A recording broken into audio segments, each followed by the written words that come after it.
about this Cecilia Ogwal'S and what her death means for the country? Well, I knew the late Cecilia Ogwal'S, I think from around the year 1996. At that time, she was our icon in the party, the Uganda People's Congress. She was our torchbearer at the national level.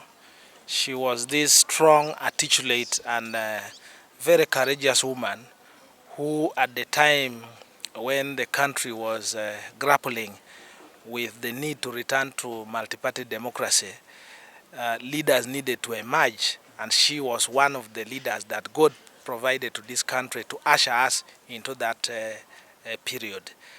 Of course, as you know, she was one of the most highly educated ladies in there in the 60s, having been one of only 4 ladies that went to the University of Nairobi to study commerce.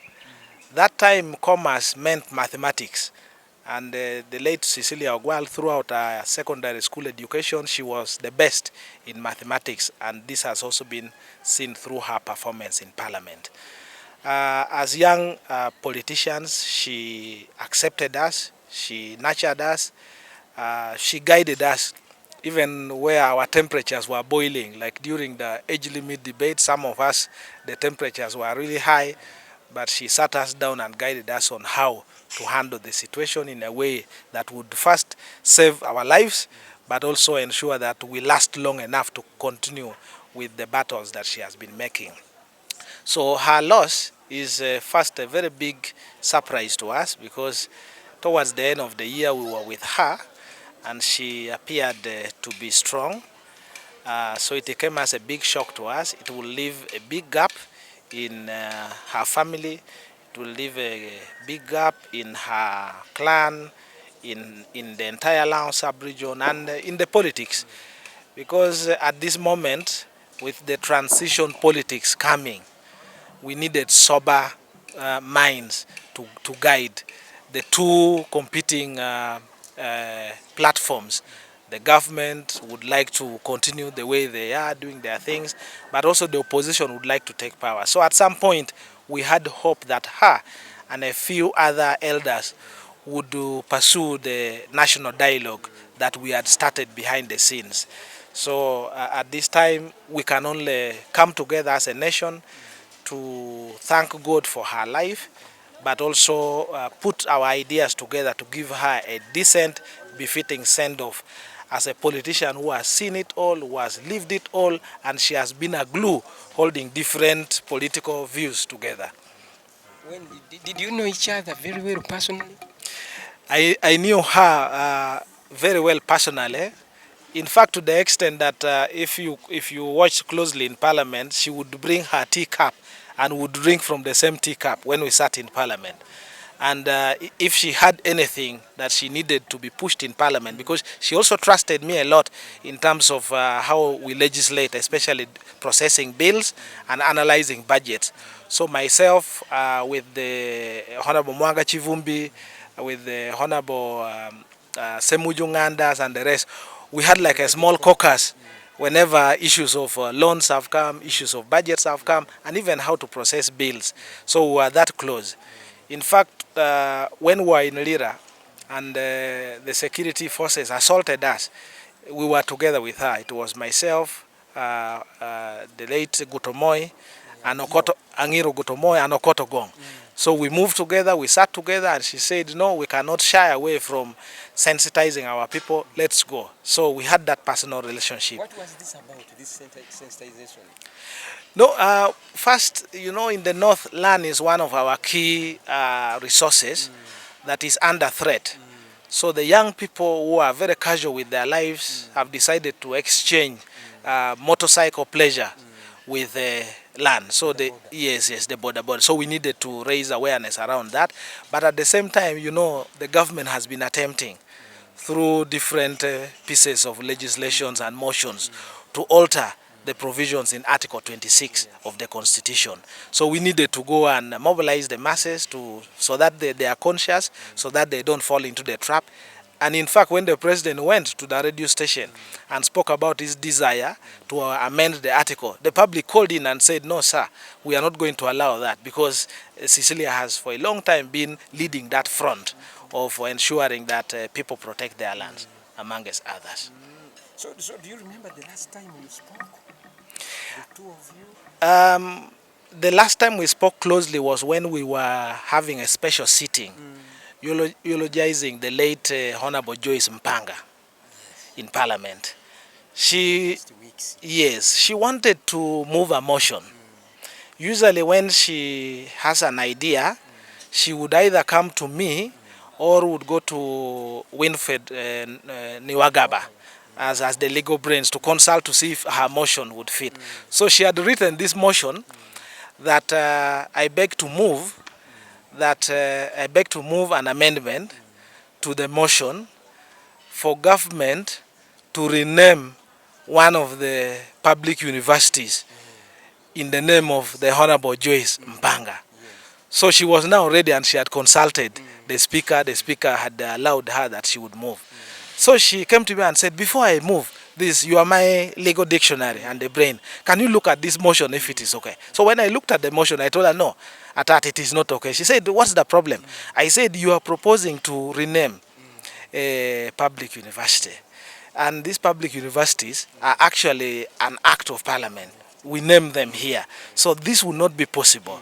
Is it what you meant? Then she said, no, I mean these are the departments. How do you call it? Then I said, okay, you want a faculty. Then they said, yes. So I rewrote for her. I said, now we can now rename. And I improved it further and said we should look for a faculty or a college which is into gender and education.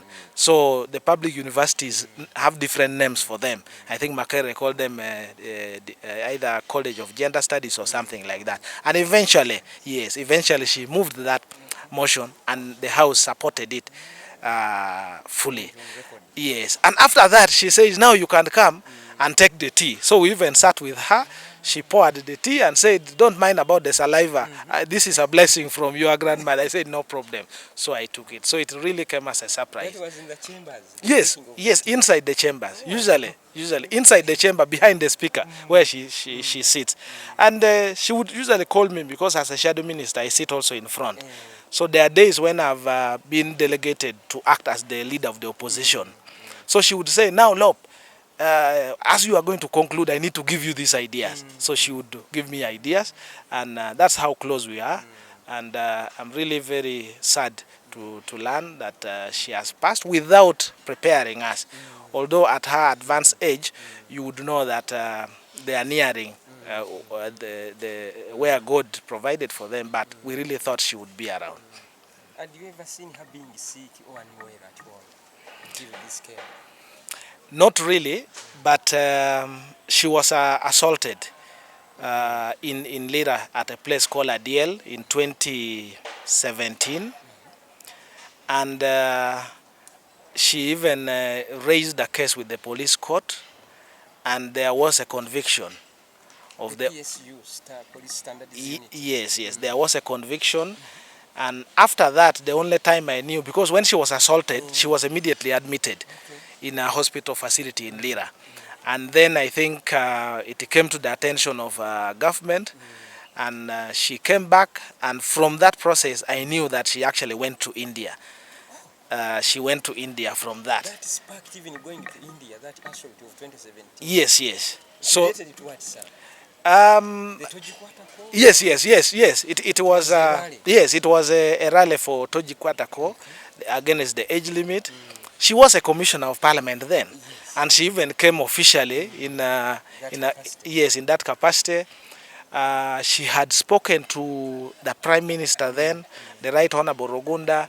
She had spoken to the Minister of Internal Affairs, I think the Minister of State then, the Honorable Obiga Kania, and that meeting, that public rally was actually cleared. And we left from her house well assured that nothing would happen. Only to reach there, we were met with tear gas, we were met with bullets, and it was unfortunate that one of those officers lifted the knee and pushed her and assaulted her. She actually fell down, And that's, yes, she was. That's why there was a conviction. And the late Honorable Gutumoy was one of the witnesses. Myself and one of her escorts had to really act from her personal escorts, who was assigned from Parliament, had to take some extreme measures to save her because she was elderly. Some of us had to lie down and roll and etc. Forcefully went ahead with it. What exactly happened? No, the rally was not disallowed, at least to the best of our knowledge, because we had consulted. All the necessary documentation were actually made. And because of the high-profile nature of the Mama Cecilia, she also reached personally because of the tension in the country at that time. So she personally reached to the leader of government business, and that's how that clearance came. And I think that the embarrassment that the government suffered from that is perhaps, I can't say authoritatively, perhaps the government supported her to go to India. That's all I knew. But all through, the only thing she would tell us is that I'm growing old, and you know, as an old lady, I expect you to take care of me. When I want water, I send you, you must bring me drinking water.